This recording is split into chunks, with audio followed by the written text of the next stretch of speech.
खबर यूपी के बलिया से है, जहां पुलिस लाइन परेड ग्राउंड में गणतंत्र दिवस हर्षोल्लास के साथ मनाया गया। टीएमएसपी व प्रभारी मंत्री दयाशंकर मिश्र दयालु ने तिरंगा फहराया, दी सलामी। पुलिस विभाग द्वारा पुलिस लाइन में भव्य परेड का आयोजन किया गया। परेड ग्राउंड को दुल्हन की तरह सजाया गया। मुख्य गेट से लेकर अंदर तक सजावट की गई। मैदान में रंगोली सजाई गई। इस दौरान स्कूल के बच्चों बच्चियों के द्वारा तमाम सांस्कृतिक कार्यक्रम का आयोजन किया गया। 26 जनवरी के अवसर पर जिलाधिकारी रविंद्र कुमार, पुलिस अधीक्षक देवरंजन वर्मा समेत आला अधिकारी मौजूद रहे। जनता की सेवा में लगे उत्कृष्ट पुलिस कर्मियों को भी मेडल और प्रशस्ति पत्र देकर आयुष मंत्री ने सम्मानित किया। इस कार्यक्रम में मुख्य अतिथि के रूप में शामिल हुए प्रभारी मंत्री दयाशंकर मिश्र दयालु। इस दौरान उन्होंने कहा कि ये समस्त हिंदुस्तानियों का पर्व है। सभी लोग इस जश्न को मनाते हैं। आजादी के बाद दुनिया में 5वीं बड़ी अर्थव्यवस्था है। हमारे लक्ष्य है कि दुनिया का सबसे बड़ी अर्थव्यवस्था बने, विश्व गुरु बने। तो अपने बलिया के समस्त निवासियों को, उत्तर प्रदेश के निवासियों को और देशवासियों को इस गणतंत्र दिवस की ढेर सारी बधाई और शुभकामना देता हूँ। ये देश के लिए ये राष्ट्रीयता का, भारतीयता का और समस्त हिंदुस्तानियों का पर्व है, जिसको सभी आपसी मतभेदों को भुलाकर पूरा देश इस जश्न में, इस खुशी के दिन शामिल होता है। आज हम सभी अपने उन शहीदों को याद करते हैं, अपने उन संविधान निर्माताओं को याद करते हैं, जिन्होंने एक बिखरे हुए भारत को आज़ादी के बाद टुकड़े टुकड़े में बटे हुए भारत को संविधान के दायरे में लाकर एक संपूर्ण राष्ट्र बनाकर प्रगति के रास्ते पर बढ़ने का रास्ता दिखाया। आज उसी पर तरक्की करता हुआ भारत दुनिया की तीसरी सबसे बड़ी, 5वीं सबसे बड़ी अर्थव्यवस्था है। हमारा लक्ष्य है कि हम दुनिया की सबसे बड़ी आर्थिक महाशक्ति बने, विश्व गुरु बने, और इसीलिए आज अपने देश के सबल और साहसिक नेतृत्व को बधाई देना चाहता हूँ कि आज एक सफल नेतृत्व है, जिसके चलते देश तरक्की की नित नई ऊंचाइयों को, दुनिया की उन बुलंदियों को छू रहा है जिसके लिए भारत कल्पना नहीं करता था। आज हम चाँद पे भी, दक्षिणी ध्रुव पर लैंडिंग भी करते हैं, तो हम लखनऊ में ब्रह्मोस मिसाइल भी बनाते हैं, हम तेजस जैसे फाइटर प्लेन भी बनाते हैं। कभी सुई आज़ादी के समय देश में सुइयाँ न बनती हो, वह देश आज लड़ाकू विमान बना रहा है, तोपें बना रहा है।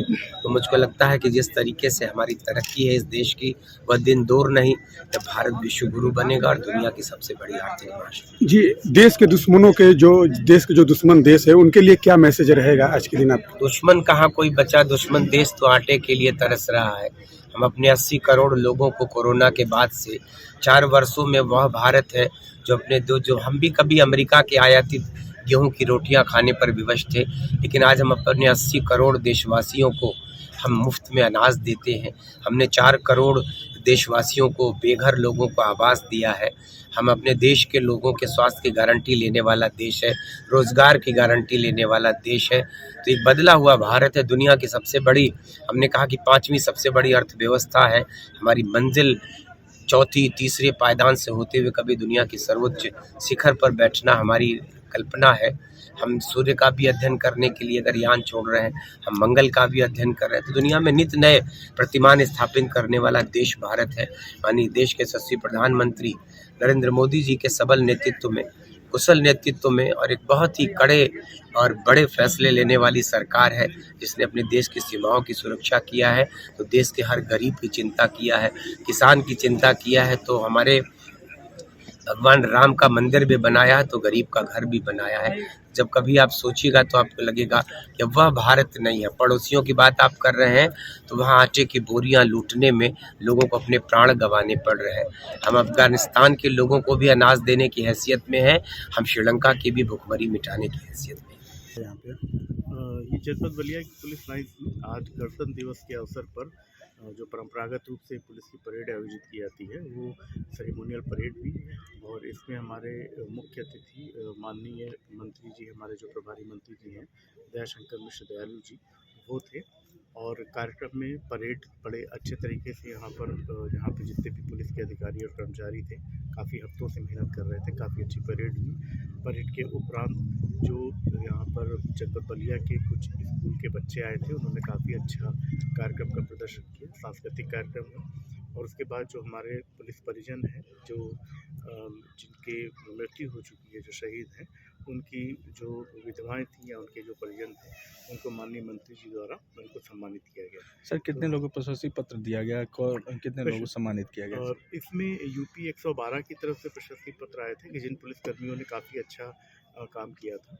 उसके अलावा एक सिटीज़न को भी चयनित किया जाता है, एक नागरिक को, कि जिसकी त्वरित सूचना के आधार पर कोई गंभीर घटना होने से रुक गई हो तो उसको भी सम्मानित किया जाता है। तो एक प्रशस्ति पत्र और मोमेंटो वो भी आया था। इसके अतिरिक्त जो बच्चे यहाँ पर अच्छा परफॉर्म किए थे और उनके स्कूल को उन बच्चों को प्रशस्ति पत्र दिया गया। साथ ही में जो हमारी परेड की टोलियाँ थीं उनमें जिन लोगों ने अच्छा प्रदर्शन किया था उनको पुरस्कृत किया गया।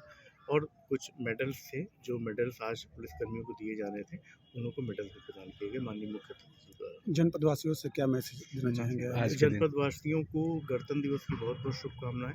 और ये हमारा जो गणतंत्र दिवस है, जब 1950 में हम लोगों का संविधान लागू हुआ था, तब से ये गणतंत्र दिवस एक बहुत ही महत्वपूर्ण पर्व के रूप में मनाया जा रहा है।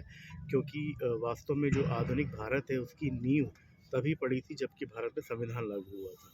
तो इसलिए ये बहुत ही महत्वपूर्ण पर्व है और इस पर्व पर सभी लोग पुलिस विभाग में तो विशेष तौर से और बाकी अन्य सभी विभागों में भी, विद्यालयों में भी संविधान की जो हमारी मूलभूत जो संविधान के तत्व हैं, जो उसकी उद्देशिका में या इसकी प्रस्तावना में उल्लिखित हैं, उसको ही हम लोग आधारित मान करके हम लोग शपथ लेते हैं।